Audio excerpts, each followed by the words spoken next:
అందరికీ నమస్కారం. నేను కదిరి మున్సిపల్ చైర్మన్ పరికి నజీమున్నిసా భర్త అయినటువంటి పరికి సాదిక్ బాషా. ఈరోజు నేను మగరిబ్ నమాజ్ చదువుకొని మా ఇంట్లో కూర్చుంటే కానిస్టేబుల్ ఎస్ఐ గారు వచ్చి మీకు సిఐ రూరల్ గారు పిలుస్తానని చెప్పేసి పిలుచుకుపోవడం జరిగింది. నేను రోజా తీసి ఏం తినకుండా కూడా సరేలేండి అని చెప్పేసి నేను పోయినాను. విషయం ఏమంటే శ్యామలగొంది ఎంపీటీసీ లక్ష్మీదేవమ్మ అని చెప్పేసి ఆమె భర్తకు ఎవరో కిడ్నాప్ చేసినారు, దాంట్లో మీరున్నారని చెప్పేసి నాకు పిలుచుకుపోయినారు. నాకు తెలియదు సార్, నాకు యాక్చువల్గా వాళ్ళకు అసలు రూరల్ నాకేం సంబంధం అని చెప్పేసి నేను ఆర్గ్యూ చేసినాను. కానీ నీకు సంబంధం ఉందేవా అని చెప్పేసి కూర్చో అని చెప్పి కూర్చోబెట్టినారు. నేను ఆ ఇంటికి ఆర్గ్యూ చేసినాను, నాకు సంబంధం లేదు దానికి, నేను మీరు ఎందుకు ఇట్లా చేస్తాను, ఒక రంజాన్ నెలలో నేను నమాజ్కి కూడా పోలే, మీరు పిలిపించినారు నాకు అని చెప్పేసి కూర్చోబెట్టేసి నాకు సాయంకాలం నేను పోయినాను. అర్ధరాత్రి వరకు కూర్చోబెట్టుకుని మళ్ళా వచ్చేసి మీరు మీ ఇన్ఛార్జ్ ఎవరో మగ్గులు ఉండారో ఆయనకి చెప్పండి, ఆయన పనికిరాడు, ఆయనకి చెప్పి ఆయన వచ్చేసి ఇవన్నీ పనికిరాని రాజకీయాలు చేస్తా అంటాడు, ఆయనకి పిలిపించి ఆయనకి చెప్పించి వాళ్ళకి తీసుకురమ్మని చెప్తారు అంటారు. నాకు అది తెలియదు విషయము.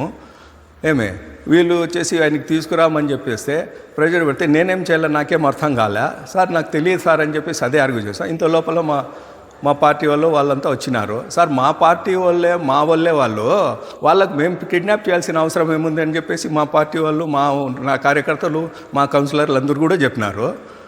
అంతకు లోపల వచ్చేసి ఇంకొకటి వాళ్ళే లక్ష్మీదేవమ్మ వాళ్ళ భర్త వాళ్ళు వచ్చేసి ఒక వీడియో వచ్చేసి వైరల్ చేసినారు. మాకెవరు కిడ్నాప్ చేయలేదు, ఏదో పాపకు బాగాలేదు, మేము ఏడ ఉన్నాము, మేము వస్తాము, మాకేందో అసలు ఆయన చైర్మన్ ఆయన సాదిక్ ఎవరో తెలీదు, మాకెవరు అసలు ఇది లేదు అని చెప్పేసి వాళ్ళే వచ్చేసి పంపించినారు ఒక వీడియో.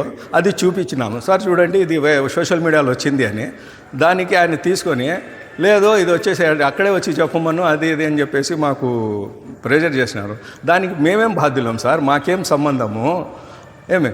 వాళ్ళే చెప్పినారు మాకు కిడ్నాప్ చేయలేదు అని. అయినా కానీ చీల్చుకొని రండి, అది ఎంఆర్ఓ దగ్గరికి తీసుకురండి అంటే మేమేం చేసుకోలేము, చేయలేము. ఇంతకులోపు మీ ఇన్ఛార్జ్ ఆయన మగ్గుల్ అని ఆయన పనికిరాడు, ఆయనకు చెప్పండి మీరు ఎంలో బెంగళూరులో ఉండండి, ఆయన చేసుకోమని రాజకీయాలు ఏడేంటి రాజకీయాలు ఇడా కదిరిలో అది ఇది అని చెప్పేసి ఆయన అసలు ఎవరు ప్రాబ్లంతో మాట్లాడుతున్నాడో ఏం చేస్తున్నాడో సిఐ గారు అనేది మాకు తెలియదు. అయినా కానీ మేము సిఐ గారికి సానుకూలంగా చెప్పి అక్కడి నుంచి వచ్చినాము. ఇదే విషయం వచ్చేసి మీడియాకు కూడా చెప్తున్నాను. ఈ విషయంలో మాకు అసలు ఎటువంటి కానీ సంబంధం లేదు, మాకు అవసరం కూడా లేదు. అందరికీ నమస్కారం.